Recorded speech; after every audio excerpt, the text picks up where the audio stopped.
Muitas vezes, por uma baixa autoestima, por não enxergar o nosso próprio valor, a gente pode enxergar o outro como muito grande e a gente como muito pequeno diante da vida, diante das pessoas, diante das situações. E a gente pode querer implorar pelo amor do outro ou receber migalhas de amor.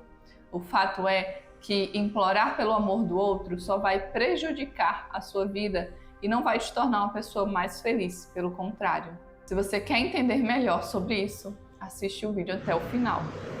Olá, aqui é a Jéssica. Quantas e quantas vezes a gente pode se contentar com migalhas de amor? A gente pode se contentar com o fato de estar ali sempre implorando, sempre pedindo para alguém gostar da gente, sempre entregando muito mais do que aquilo que a gente está recebendo, ficando em ambientes com pessoas onde não existe uma reciprocidade, onde a outra pessoa às vezes te procura só para satisfazer o próprio desejo dela, mas não porque quer estar verdadeiramente ao seu lado. E muitas vezes a gente pode se sujeitar a essas situações por uma baixa autoestima, por feridas que são trazidas muitas vezes desde a nossa infância. A nossa infância, ela molda muito a forma como a gente vai enxergar o mundo.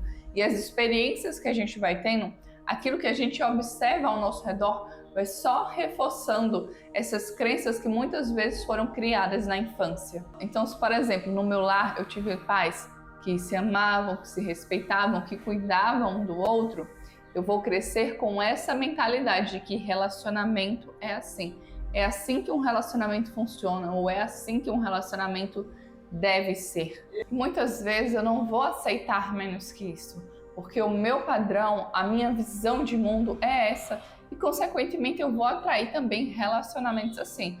E se eu atrair um relacionamento que não é tão legal, eu não vou aceitar aquilo. Eu não vou aceitar aquilo se eu vim de um lar estruturado, se eu vim de um lar onde eu me senti apoiada, acolhida, onde eu fui incentivada a crescer. Por outro lado, se viemos de lares disfuncionais, onde os pais brigavam, onde o pai ou a mãe traiu o parceiro, onde os filhos apanhavam, onde existiam muitas brigas, muitas discussões, muitos desentendimentos, onde muitas vezes eu, enquanto filho ou enquanto filha, tive que me colocar diante das discussões, ou tive até que ser o psicólogo ou a psicóloga da minha mãe.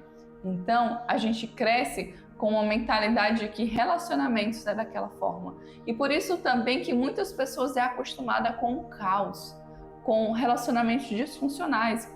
E às vezes, quando acaba se conectando com alguém que é mais saudável, não alguém que é 100% saudável, mas alguém que está entregando para essa pessoa algo mais saudável, essa pessoa não consegue reconhecer isso como amor. Muitas vezes sequer essa pessoa permanece nesse relacionamento, ou se permanece, mas subconscientemente essa pessoa ela sempre arruma um motivo para brigar, para discutir. Tem um livro muito bom chamado As Leis do Amor. E nesse livro o autor conta uma história de um casal onde a esposa sempre arrumava uma briga, uma discussão quando era uma data comemorativa. Ela sempre arrumava um jeito de brigar com o marido dela. E depois, com o tempo, ele foi atrás, ele buscou terapia e ele conseguiu ajudá-la a compreender melhor esses sentimentos dela. E o que estava acontecendo? Essa mulher, ela sempre arrumava essas discussões em uma época festiva, porque na infância dela o padrasto sempre prometia para ela: olha, se você se comportar em tal data comemorativa, a gente vai fazer uma viagem, a gente vai sair para brincar, a gente vai se divertir.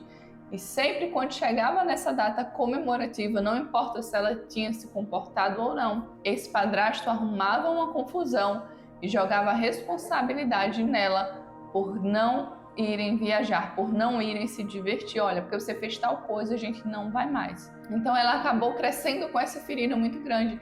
Então sempre quando chegava uma data comemorativa, ela mesma já antecipava e fazia questão de estragar.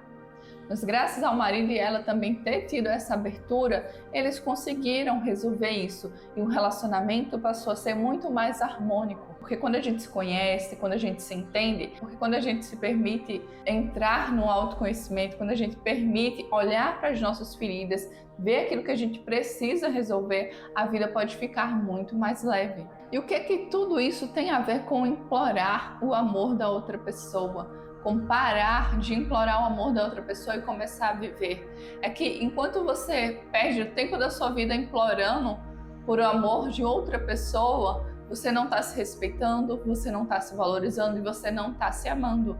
Logo, a outra pessoa ela também não vai te respeitar, ela também não vai te valorizar. E quanto mais você corre atrás de uma determinada pessoa, e principalmente se a pessoa já disse que não quer nada com você, mais essa pessoa ela tem vontade de se afastar de você. E eu já estive nas duas posições, tanto na posição de implorar o amor, o afeto e o carinho de outra pessoa, tanto de implorarem o meu amor, o meu afeto e o meu carinho. E do ponto de vista de quem estava recebendo esse assédio da outra pessoa, essa insistência exagerada, eu posso dizer que isso é extremamente cansativo e que isso repele demais a pessoa da qual você quer atrair.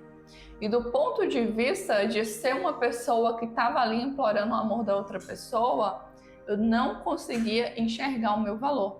Eu não conseguia enxergar que eu merecia sim receber coisas boas, que eu não precisava ficar ali mendigando o amor de uma outra pessoa.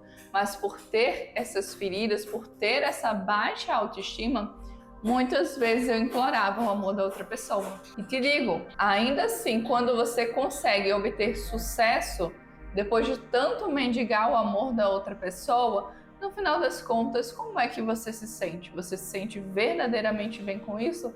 Ou você sente que algo ainda está faltando? Porque não é essa pessoa que vai preencher esse vazio emocional que você tem. Não é essa pessoa que é a causa da sua felicidade. Muitas vezes você está olhando para essa pessoa, você está achando que essa pessoa, que ela vai resolver essas suas carências, essas suas questões emocionais, quando na verdade o que vai resolver tudo isso é você olhar para dentro, é você se priorizar, é você começar a se amar. Mas para isso muitas vezes a gente não consegue fazer sozinho ou sozinha. E se você está assistindo esse vídeo, eu te convido a vir fazer terapia comigo. Daqui a alguns meses eu estarei formada. Se você estiver vendo esse vídeo mais para frente, eu já vou estar formada como terapeuta especialista em relacionamentos. E nós juntas podemos trabalhar, em primeiro lugar, a sua relação com você mesma. Em segundo lugar, a sua relação com o seu companheiro ou com o companheiro que você almeja ter. E em terceiro lugar, a sua relação com o dinheiro. Então, se você quer melhorar os relacionamentos da sua vida, em primeiro lugar você precisa melhorar o relacionamento com você mesma. E o primeiro passo para isso é começar a olhar para dentro e enxergar essas feridas que muitas vezes você não quer enxergar, porque você só implora o amor da outra pessoa porque você verdadeiramente ainda não conseguiu enxergar o seu próprio valor, porque você ainda não conseguiu enxergar que você também é importante, no mesmo nível que a outra pessoa ela não é melhor que você. Você não precisa mendigar o afeto, a atenção e o carinho da outra pessoa. E você só faz isso porque você acha que aquela pessoa ela vai suprir esse seu buraco emocional, que aquela pessoa é o amor da sua vida, quando na realidade o amor da sua vida não estaria correndo de você, e sim indo ao seu encontro. Então, se verdadeiramente você cansou de sofrer por amor, você precisa olhar para dentro. E eu te convido a você clicar aqui embaixo, se inscrever no canal, porque aqui sempre terão conteúdos de valor que vão ajudar você a ter uma nova perspectiva sobre o que é ter um relacionamento amoroso, saudável, feliz. Muitas vezes a gente está acostumado também a observar o nosso entorno, que muitas pessoas fazem isso, de implorar pelo amor da outra pessoa. As músicas que existem atualmente também não nos ajudam, não nos auxiliam a enxergar o nosso próprio valor. Quantas músicas tem que são de sofrência, onde a gente fica sofrendo ali pela outra pessoa, onde a outra pessoa ela tem um total poder sobre a gente, sobre os nossos sentimentos, sobre as nossas emoções.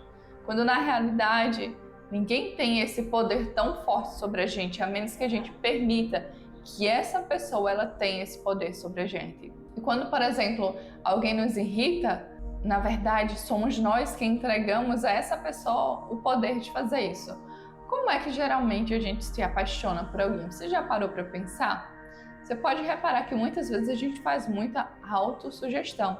A gente fica, ai, fulano é tão bonito, ai, fulano é tão assim, ciclano é tão assim. Então a gente se permite entrar nesse universo da paixão. E que tal você permitir se apaixonar em primeiro lugar por você mesmo ou por você mesma? Se você verdadeiramente quer ser feliz, você precisa parar de implorar pelo amor do outro e começar a viver a sua própria vida. Começar a olhar para dentro, curar as feridas que você tem para você viver verdadeiramente um amor que é saudável e um amor que te valoriza e não um amor do qual você precisa sair correndo atrás dele. Muito obrigada por ter assistido esse vídeo até aqui. Eu te vejo no próximo passo dessa jornada. Um beijo para você e tchau!